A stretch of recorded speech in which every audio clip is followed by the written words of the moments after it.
At 23 years old, Eliza Bennett believed she had nothing left. Orphaned as a little girl, broke, and sleeping wherever she could. She had spent most of her life believing no one was waiting for her, and no place would ever truly feel like home. Then, everything changed. Without warning, she inherited an old coastal lodge overlooking the Atlantic. Waiting inside was a single handwritten letter, one that revealed a promise someone had protected for more than 20 years. A promise that would change not only Eliza's life forever, but the lives of countless strangers who would one day walk through that same front door. Stay with me, because before this story ends, you'll discover why one forgotten letter became the beginning of an unforgettable legacy. The first person to speak to Eliza Bennett that freezing December morning wasn't a friend. It wasn't family. It was a police officer. He gently woke her as snow began falling over the park. "I'm sorry," he said. "You can't stay here tonight." Eliza nodded without arguing. She never argued anymore. She simply folded her thin blanket, slipped it into her worn backpack, and stood up. Everything she owned fit inside that bag. A change of clothes, $18, and a small brass key hanging from a leather cord around her neck. The officer noticed it. "Looks important." Eliza looked down at the old key and smiled sadly. "It is. I just don't know what it opens." She had carried it for 20 years. It was the only thing anyone had ever left her. When Eliza was 3 years old, she was found asleep outside St. Agnes Children's Home during a rainstorm. There was no birth certificate, no family name, no explanation, only the brass key, and a rain-soaked note that read, "Please keep my little girl safe." No one ever came back. No one ever asked where she had gone. She grew up moving through 11 foster homes. Some families were kind. Some barely knew her. But every goodbye sounded the same. "We're sorry. It just isn't working." Eventually, Eliza stopped unpacking her suitcase. She stopped hanging pictures on walls.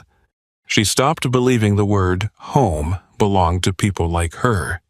After losing her job at a small diner just days before Christmas, she also lost the tiny apartment she had been renting. Now she was back where life had begun, sleeping wherever she could, trying not to hope for too much, because hope had disappointed her more times than she could count. That morning, she walked into a small bus station to escape the cold and spent her last few dollars on a cup of coffee. As she wrapped her hands around the warm paper cup, someone quietly spoke her name. "Eliza Bennett." She looked up. An older man in a dark wool coat stood beside her holding a leather briefcase. "My name is Richard Lawson," he said. "I'm an attorney." Eliza almost laughed. "I think you've got the wrong person." Richard didn't answer. Instead, his eyes drifted toward the brass key around her neck. For a long moment, he simply stared. Then he whispered, "You still have it." A chill ran through Eliza. "How do you know about this?" Richard slowly opened his briefcase and handed her a sealed envelope. 3 months ago, he said quietly, a man named Jonathan Mercer passed away. He left everything to one person. Eliza looked at him in disbelief. "I don't have any family." Richard gave a gentle smile. "Perhaps not one you knew." Inside the envelope were the deeds to an old coastal lodge overlooking the Atlantic, Harbor Light Lodge, along with one final instruction: do not sell the property until Eliza Bennett unlocks the front door herself. Eliza looked down at the brass key resting in her hand. For 20 years, she had believed it belonged to her past. She was about to discover it had been waiting for her future all along. The drive to Whisper Cove took nearly 4 hours. Most of the trip passed in silence. Richard Lawson kept both hands on the steering wheel, his eyes fixed on the winding coastal highway. Every now and then, he glanced toward Eliza, as though he wanted to say something, only to change his mind at the last moment. Eliza spent most of the journey staring out the window. The farther they traveled, the more the world seemed to slow down. Busy highways disappeared behind them. Small towns gave way to quiet fishing villages. Then came open meadows, rolling hills, and finally, towering cliffs overlooking the Atlantic Ocean. The sea stretched endlessly beneath a pale winter sky. It was beautiful. Yet something about it stirred a feeling she couldn't explain. "I've never been here before," Eliza said softly. Richard smiled.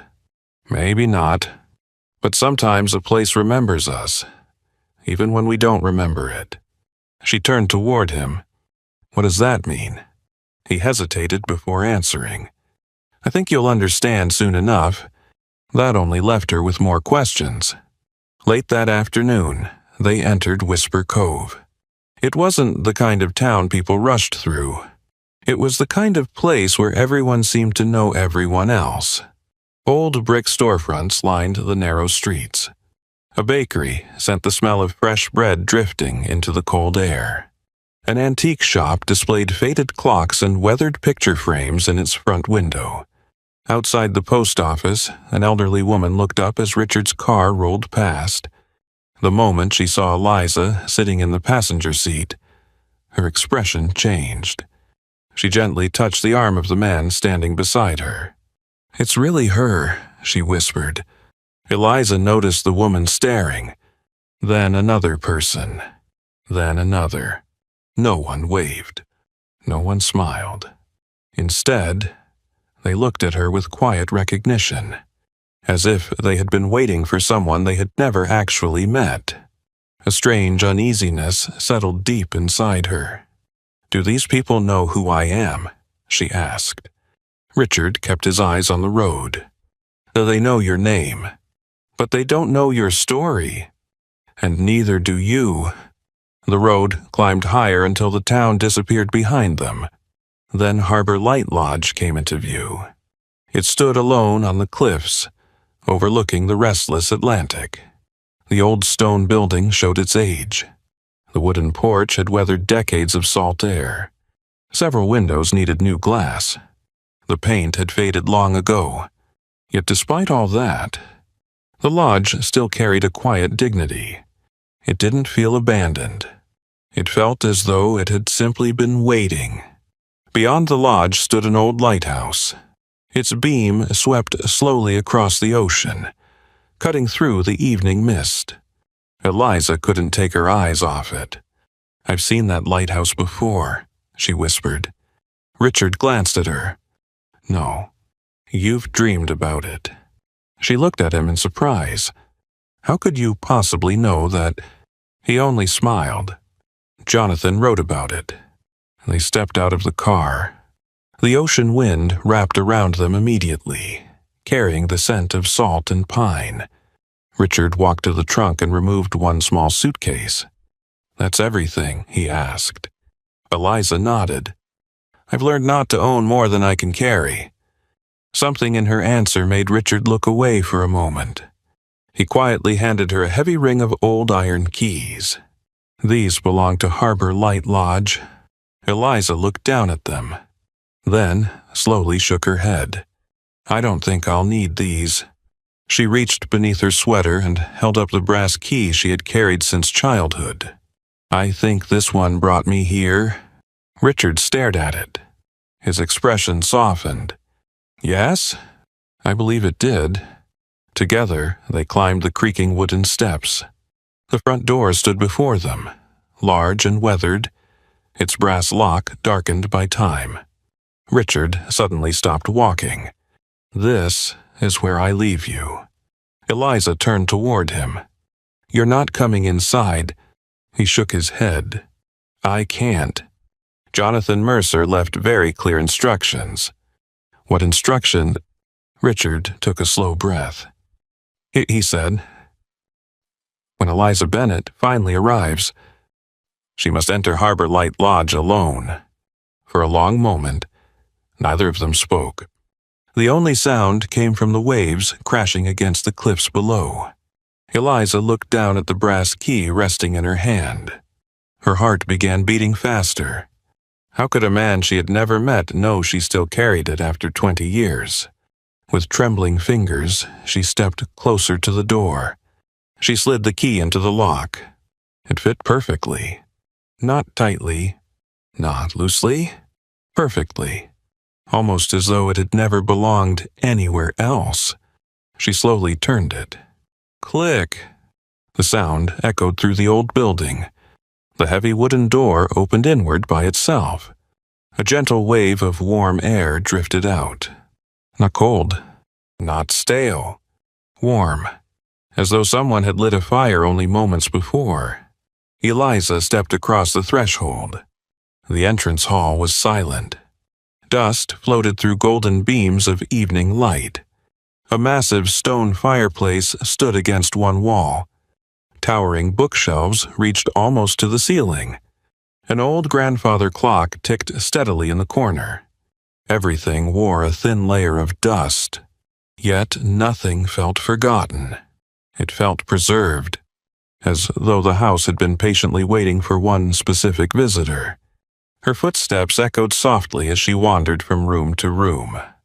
The dining room, the library, the sitting room overlooking the sea. Every room felt strangely familiar, though she knew she had never been there before. Then something caught her eye. On a small table beside the fireplace rested a single envelope. Unlike everything else in the room, it was perfectly clean. Across the front, written in elegant handwriting, were two simple words. For Eliza. Her breath caught. Slowly, she picked it up. Inside was a single sheet of paper. Nothing more. It read, "If you are reading this, then the house has chosen well. Before you discover who I was, you must first discover who you are. Follow the light." There was no signature, no explanation, only those 4 final words. Eliza read them again, then quietly looked toward the window. Outside, the lighthouse swept its beam across the darkening sea. The light passed over the room, across the floor, and finally settled for just a heartbeat on an old painting hanging above the fireplace. A tiny flash of gold shimmered beneath its wooden frame. Eliza stepped closer. The painting showed nothing unusual. A peaceful sunrise, fishing boats floating on calm water, but when she touched the edge of the frame, it shifted, just enough to reveal that something was hidden behind it. At that exact moment, the grandfather clock struck once. A single deep chime rolled through the silent lodge. Then everything became still, until, somewhere deep inside Harbor Light Lodge, a faint metallic sound echoed through the walls. Not loud, not frightening, just one quiet, deliberate click, like an old lock that had been waiting more than 20 years for someone to finally wake it up. For several long seconds, so Eliza didn't move. Her fingertips remained resting against the edge of the painting while the lighthouse beam swept slowly across the room. Once again, the metallic click echoed only once. Then silence returned. The kind of silence old houses seem to keep inside their walls. Eliza glanced toward the hallway. Nothing. Only the steady ticking of the grandfather clock. Outside, the wind carried the distant crash of waves against the cliffs. She took a slow breath. "It's just an old house," she whispered to herself. But somehow, she didn't believe it. Carefully, she lifted the painting from the wall. It was heavier than she expected. Behind it wasn't another picture, nor a safe. Instead, hidden inside the stone chimney was a narrow wooden compartment no larger than a mailbox. Her heart quickened. Inside rested a small leather journal, dark brown, cracked with age, and beside it, a brass compass. Its surface had faded over the years, but one detail immediately caught her attention. Engraved into the lid was the exact same symbol carved into her brass key, a lighthouse. Surrounded by a circle, Eliza slowly picked up the compass. The metal felt strangely warm in her hand. She opened it. The needle spun wildly for several seconds, before stopping, not toward north, toward the floor. She frowned. That can't be right. She turned the compass in different directions. The needle refused to move. It remained fixed, pointing downward, almost as if it wasn't searching for magnetic north. But for something hidden beneath the lodge itself, a chill crept across her shoulders. She carefully opened the journal. The first page had only one sentence. Some doors are opened by keys. The most important ones are opened by trust. There was no signature. Only the familiar lighthouse symbol pressed into the paper. Eliza turned another page. The handwriting was neat, patient, almost comforting. If you are reading this, then Richard kept his promise. That means I have already left this world. If so, welcome home, Eliza. She stopped breathing. Her own name, written decades before she had ever walked through the front door. Her hands began to tremble. How could someone she had never met have known her name? She turned the page faster. You are probably wondering why this place belongs to you. That answer must wait. Some truths are only understood after they are earned. Eliza let out a quiet sigh. So you liked riddles, she murmured. For the first time since arriving, she smiled. Just a little. Then another folded piece of paper slipped from between the pages. Unlike the others, it wasn't old. The paper looked almost new. Across the front, someone had written, "Open after sunset." She glanced toward the windows. The last colors of daylight were disappearing beyond the ocean. Almost sunset. A loud knock suddenly echoed through the lodge. 3 slow knocks. Eliza jumped. She hadn't expected visitors. For one brief moment, she wondered if Richard had returned. She hurried to the front door. When she opened it, no one was there, only the wind. The porch stood empty. The gravel driveway stretched toward the road without a single car in sight. She stepped outside. Hello. Nothing. Then she noticed something. A small wicker basket resting beside the front steps. She hadn't seen it before. Inside was a freshly baked loaf of bread, a jar of homemade blackberry jam, a container of hot soup still wrapped in a towel, and a handwritten card. Welcome to Whisper Cove. We were beginning to wonder if you'd ever come home. No name, no address, just those words. Come home. Again, Eliza looked down the empty road, somewhere behind the trees. She caught the brief movement of someone walking away. Whoever had left the basket didn't want to be thanked. She carried it inside. The warmth of the soup slowly filled the quiet kitchen with the comforting smell of herbs and roasted vegetables. For the first time in days, she ate a real meal. As darkness settled outside, Harbor Light Lodge felt different. Less empty, less unfamiliar, almost protective. After washing the bowl, Eliza remembered the folded note tucked inside the journal. Open after sunset. The lighthouse beam swept across the window. Night had arrived. She unfolded the paper carefully. Inside was another message. Short, simple, yet enough to send another shiver through her. Tomorrow morning, someone will come asking to buy this lodge. They will offer more money than you have ever imagined. They will tell you the building is worthless. Do not answer immediately. Spend one full day inside these walls. Listen. Watch. Then decide whether Harbor Light Lodge is a burden or an inheritance. Eliza lowered the letter slowly. A knock came again. This time, not at the front door, somewhere upstairs. One soft knock, followed by another. Then silence. She looked toward the staircase.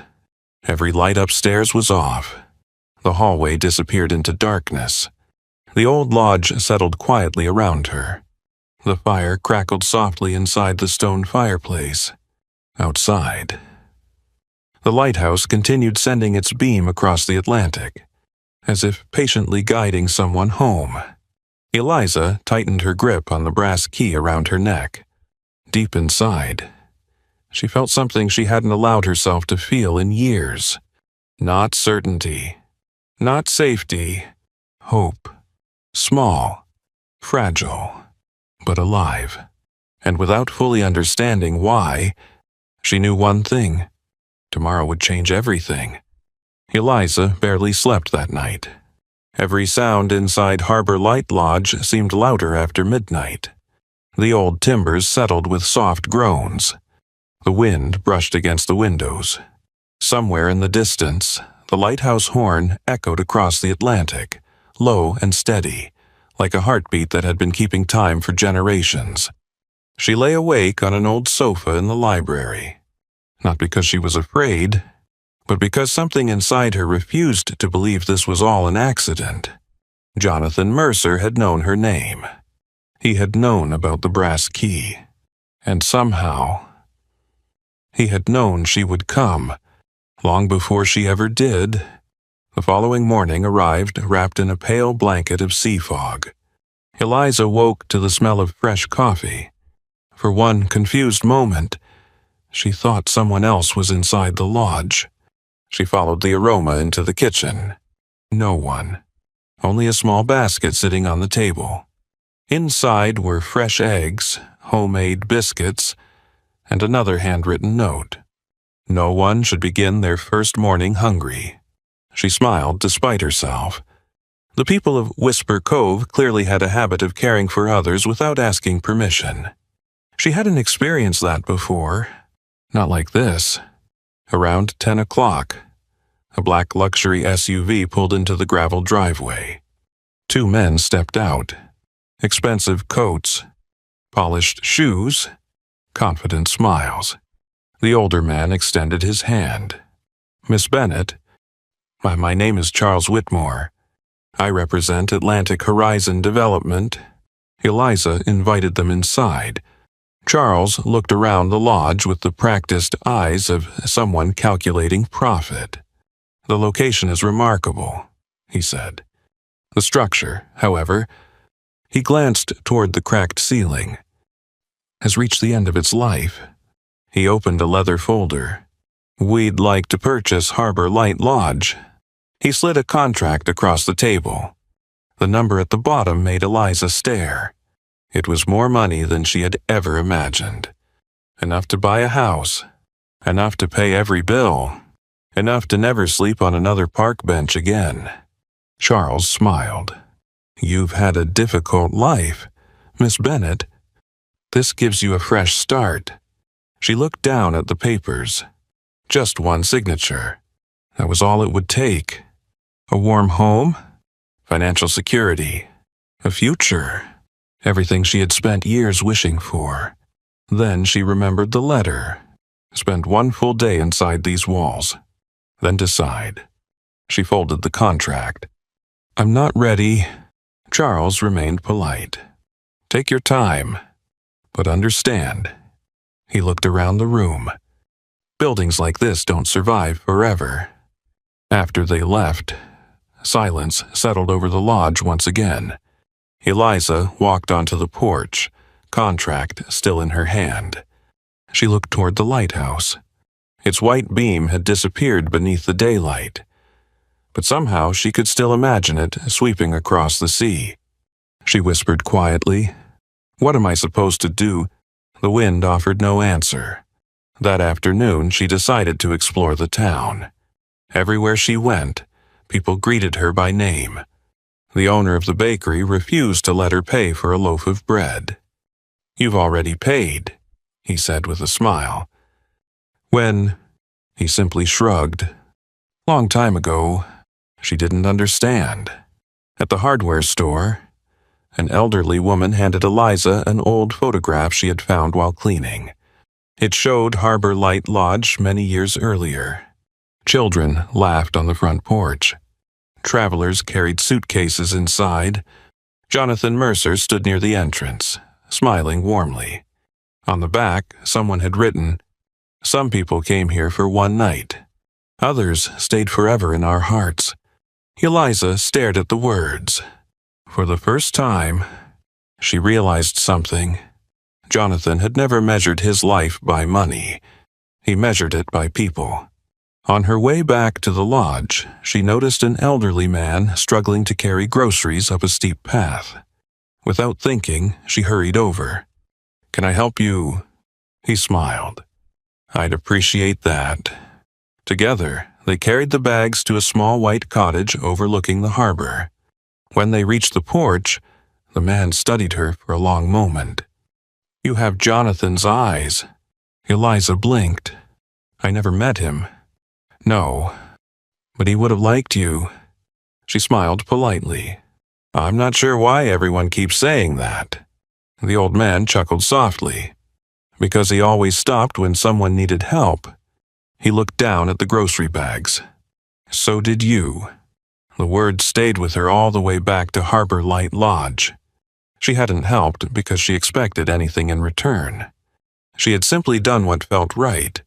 Then a thought crossed her mind. Maybe that was exactly what Jonathan Mercer had done. Every single day. That evening, Eliza sat alone on the porch, watching the sunset paint the ocean in shades of gold and amber. She unfolded the purchase contract once more. The numbers still looked unbelievable. For years, she had dreamed of security, of having enough money to stop worrying, to finally build a life. Yet something had changed since yesterday. When she first arrived, Harbor Light Lodge had looked like an old building. Now, it felt like a promise, not one made to her, one she had somehow inherited. She remembered every foster home she had left behind, every suitcase she had packed, every door that had quietly closed. Then she imagined someone else, a cold, hungry, alone, standing where she once stood. If Harbor Light Lodge disappeared, where would that person go? A tear rolled slowly down her cheek, not because she had found the answer, but because, for the first time in her life, she understood the question the lodge had never been asking. Who owns this place? It had always been asking. Who will keep the door open? Eliza folded the contract carefully. Then she carried it inside. She placed it on the table beside Jonathan Mercer's journal, without signing it. Outside, darkness settled over Whisper Cove. Far across the cliffs, the lighthouse came alive once more. Its beam swept slowly across the ocean, and across the windows of Harbor Light Lodge, as though someone, somewhere, was quietly reminding her that a single light could guide countless strangers safely home. The next morning, Eliza made her choice. She carefully folded the purchase contract, slipped it back into its envelope, and placed it inside Jonathan Mercer's old desk, unsigned. When Richard Lawson arrived shortly after sunrise, he found her standing on the front porch with a paintbrush in one hand and a bucket of fresh white paint beside her. He smiled the moment he saw her. "I suppose I already know your answer." Eliza smiled back. "I'm keeping the lodge." Richard looked toward the old building. "It won't be easy." "I know. The roof leaks." "I noticed. The plumbing barely works." "I noticed that, too. You'll probably spend every dollar you have." She laughed softly. "I only have $18. Richard laughed with her, but there was pride in his eyes. For the first time since they'd met, he no longer saw a frightened young woman with nowhere to go. He saw someone who finally had a reason to stay. The first week tested Eliza in every possible way.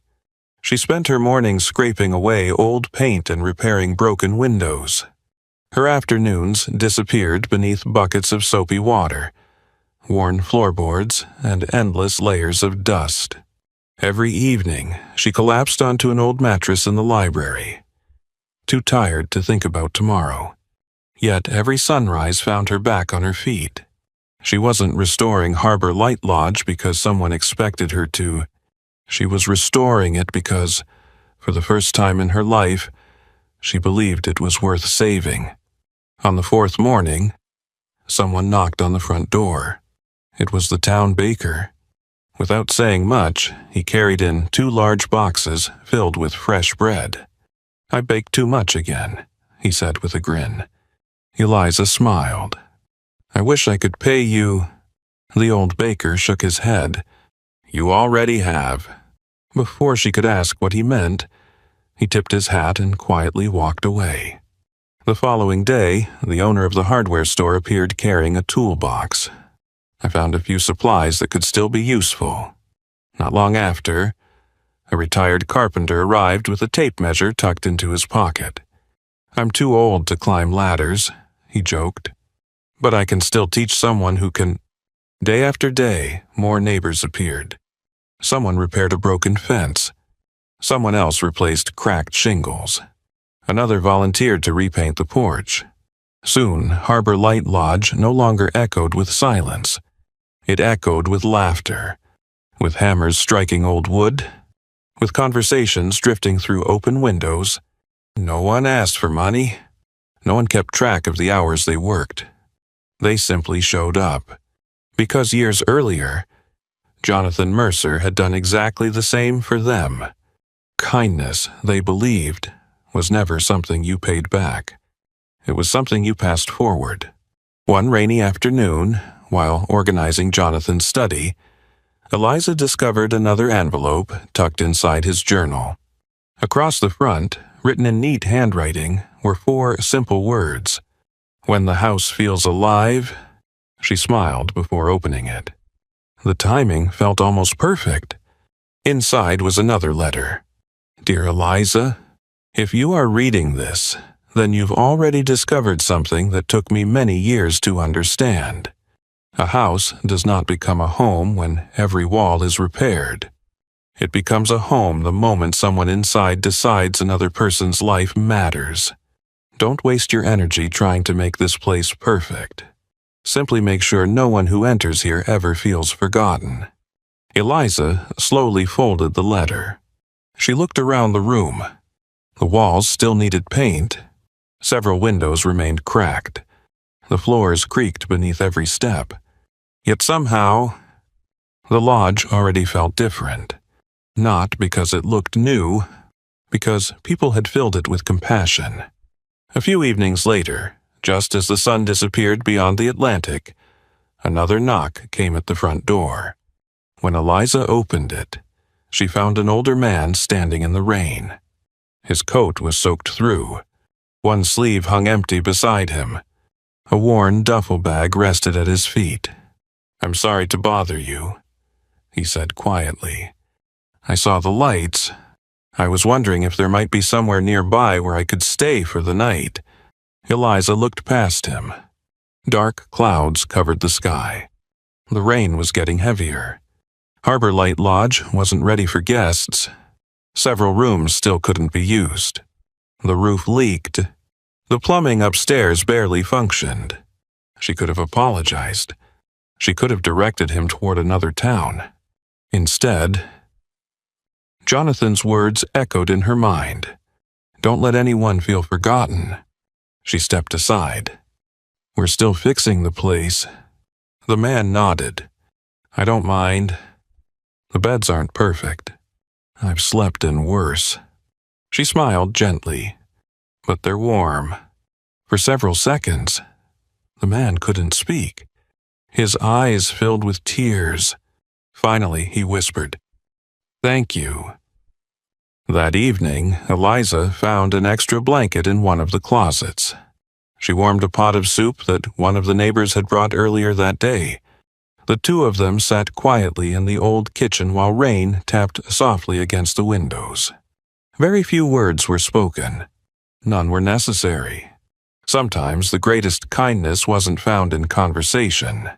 Sometimes it was simply sharing warmth with someone who had forgotten what it felt like. The next morning, Eliza woke to the sound of hammering outside. She stepped onto the porch. The old man was repairing a loose section of railing. "You don't have to do that," she called. He smiled without looking up. "I know. I just wanted to leave this place a little better than I found it." By the time he was ready to leave the following afternoon, the porch was secure. 2 broken shutters had been repaired, and a neat stack of firewood sat beside the back door. As he picked up his duffel bag, he reached into his coat pocket. "I don't have money to repay you," he said. "I wasn't expecting any," Eliza replied. He handed her a folded piece of paper. "Then let me leave you this." After he disappeared down the road, Eliza unfolded it. Inside were only 2 handwritten sentences. "Last week, I believed the world had forgotten me. Because you opened your door, I remembered that I still mattered." Eliza stood there for a long moment. Then she walked into Jonathan Mercer's study. She opened the wooden box where he had kept every letter of gratitude he had ever received. Carefully, she placed the new letter inside. For the first time in many years, a new story had become part of Harbor Light Lodge, not because of Jonathan Mercer, but because someone had continued what he started. Standing by the window, Eliza watched the lighthouse send its familiar beam across the dark Atlantic. Only then did she truly understand the inheritance Jonathan had left behind. It wasn't the old lodge. It wasn't the land overlooking the sea. It wasn't even the letters hidden inside the walls. It was something far greater. The belief that every person deserves one more chance, one warm meal, one safe place, one open door. And sometimes, that is enough to change a life forever. Winter slowly gave way to spring. Little by little, Harbor Light Lodge began to change. The weathered porch wore a fresh coat of paint. Broken windows reflected the morning sun once again. Colorful flowers bloomed beneath the front steps, adding life to a place that had once seemed forgotten. But the greatest transformation wasn't happening to the old lodge. It was happening to Eliza. For years, she had lived by one simple rule: always keep your backpack packed. Always be ready to leave. No matter where she stayed, she never unpacked completely. She never hung up her coat. She never filled drawers with her belongings. She never allowed herself to believe she would still be there tomorrow. One quiet evening, she looked at the worn backpack sitting beside her bed. Without thinking, she unzipped it. Slowly, she folded her clothes into an old wooden dresser.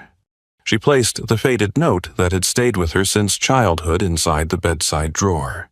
Finally, she hung her coat inside the closet. She stood there for a long moment. Then, without warning, tears filled her eyes. Not because she was sad, but because, for the first time in more than 20 years, she wasn't preparing to leave. She was preparing to stay. As the weeks passed, Harbor Light Lodge settled into a peaceful rhythm. Some guests stayed for one night. Others remained for several weeks.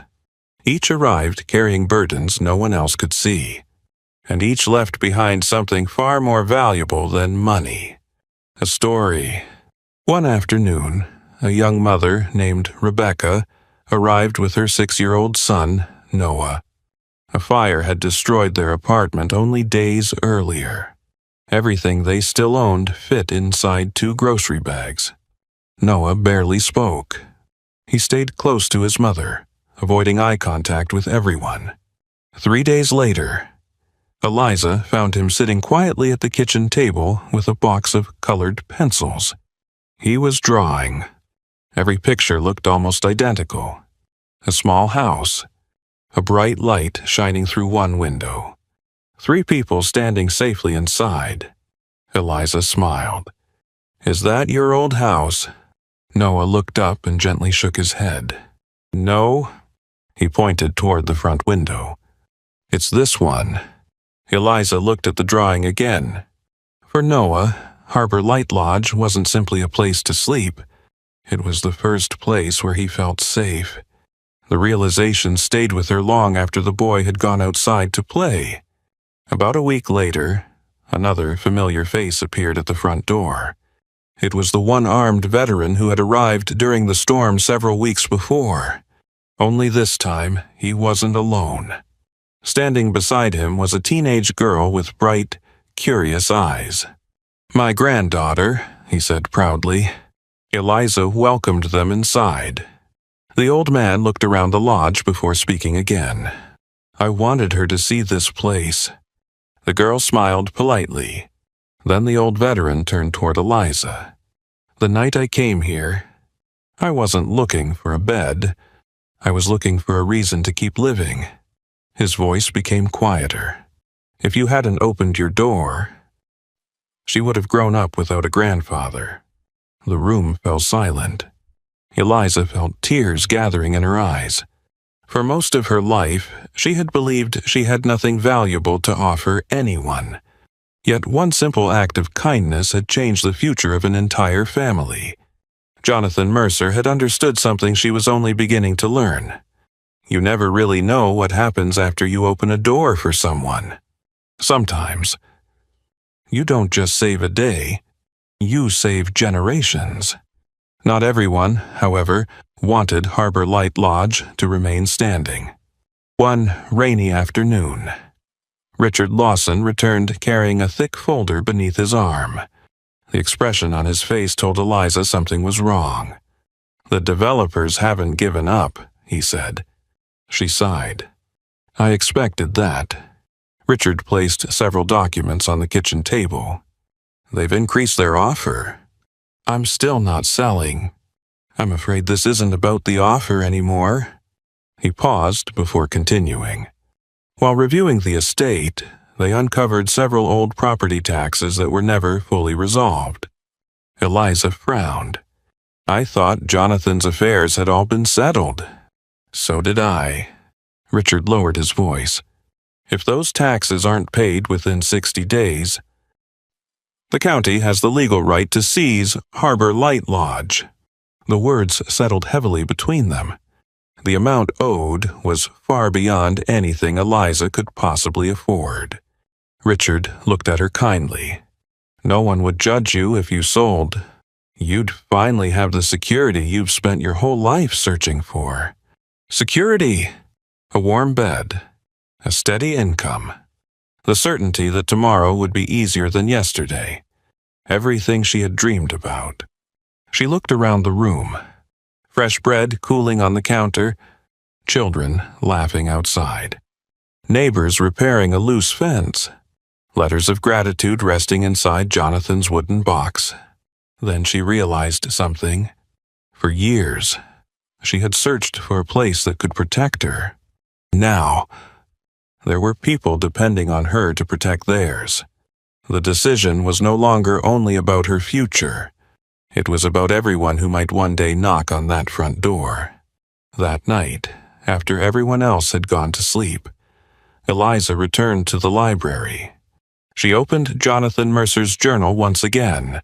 As she turned another page, an old photograph slipped quietly onto the floor. She picked it up. Jonathan stood smiling in front of Harbor Light Lodge. Beside him was a young woman holding a little girl wrapped in a blanket. The child's face was hidden beneath a hood. The woman's face was turned slightly away from the camera.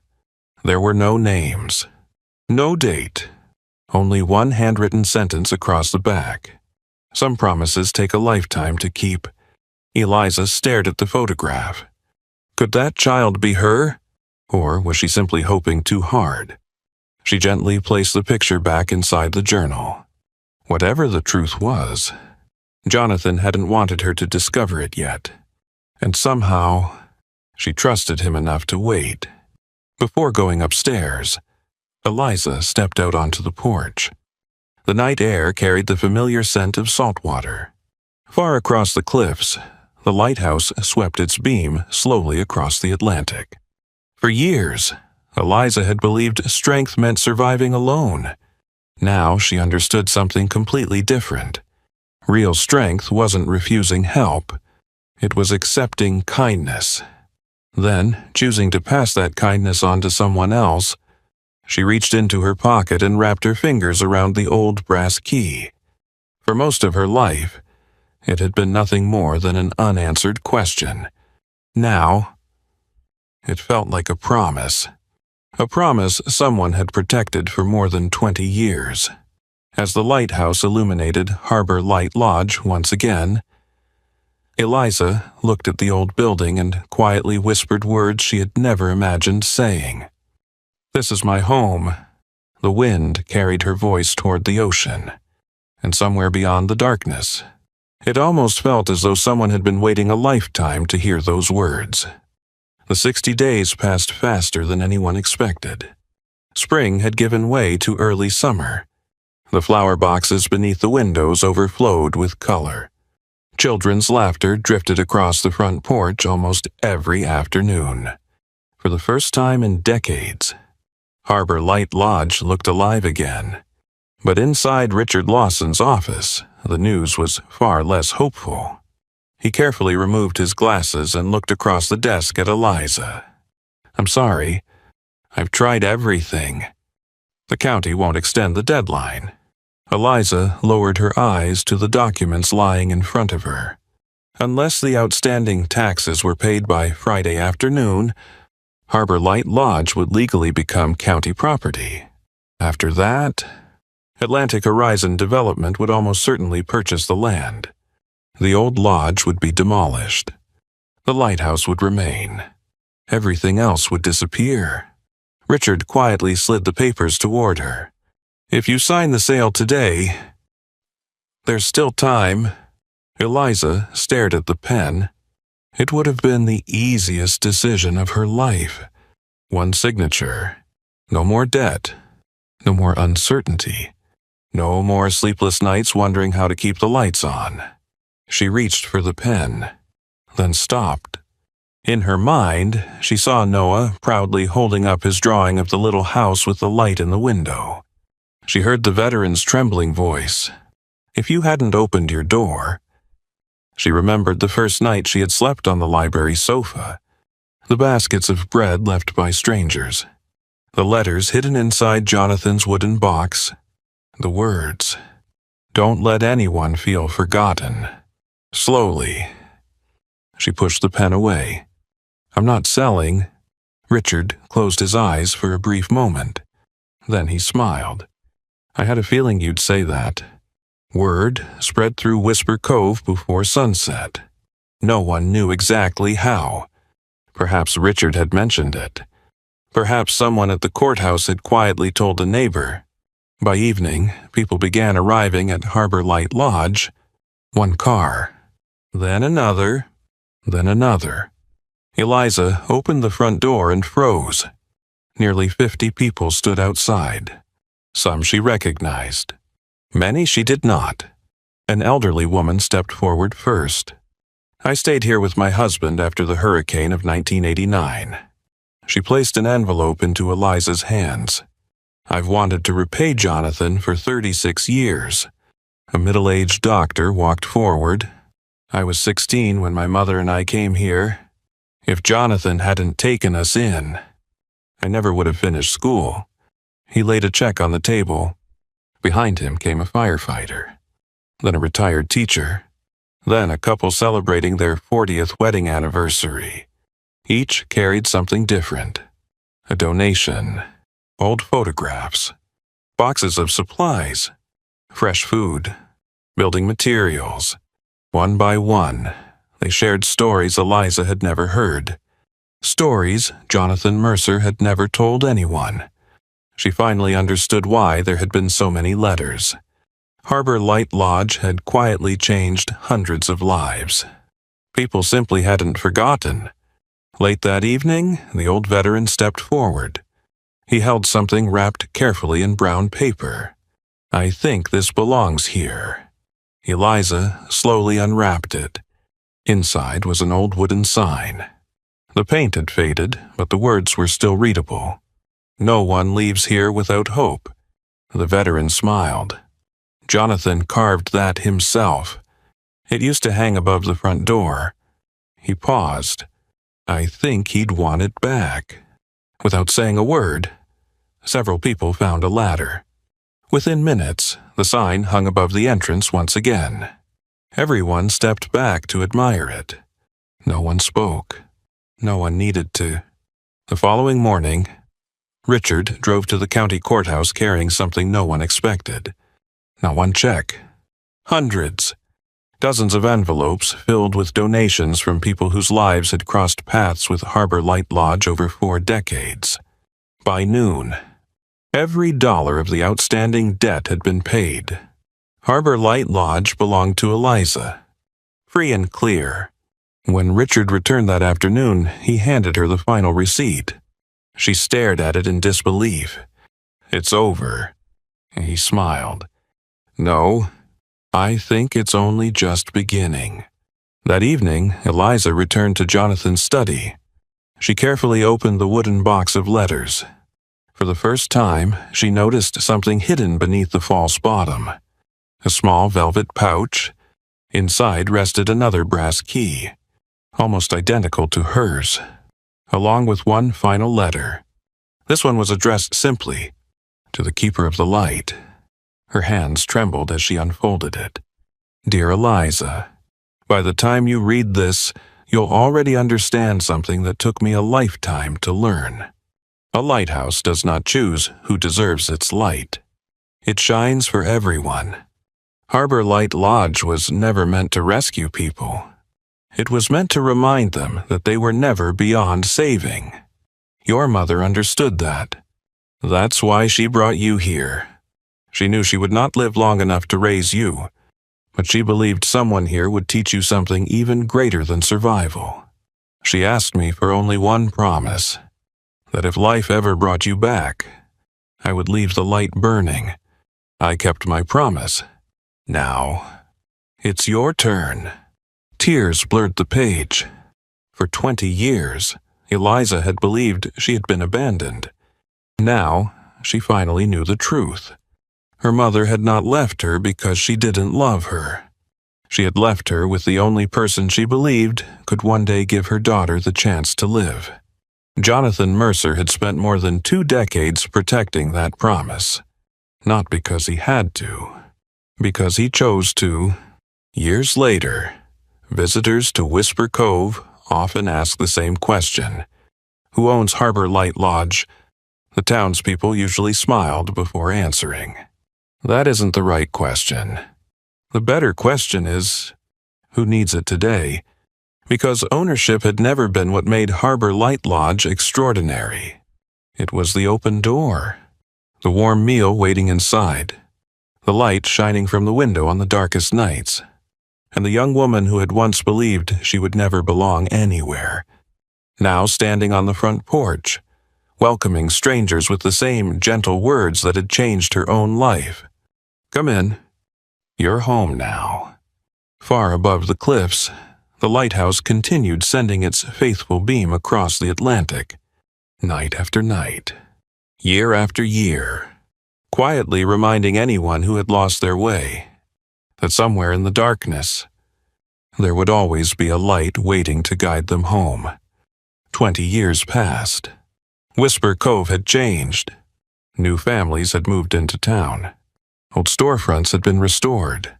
Children who once raced their bicycles along the harbor were now bringing their own children to the same quiet streets. But one thing had never changed. Every evening, just before sunset, the lights inside Harbor Light Lodge came on, just as they always had. People no longer spoke much about Jonathan Mercer.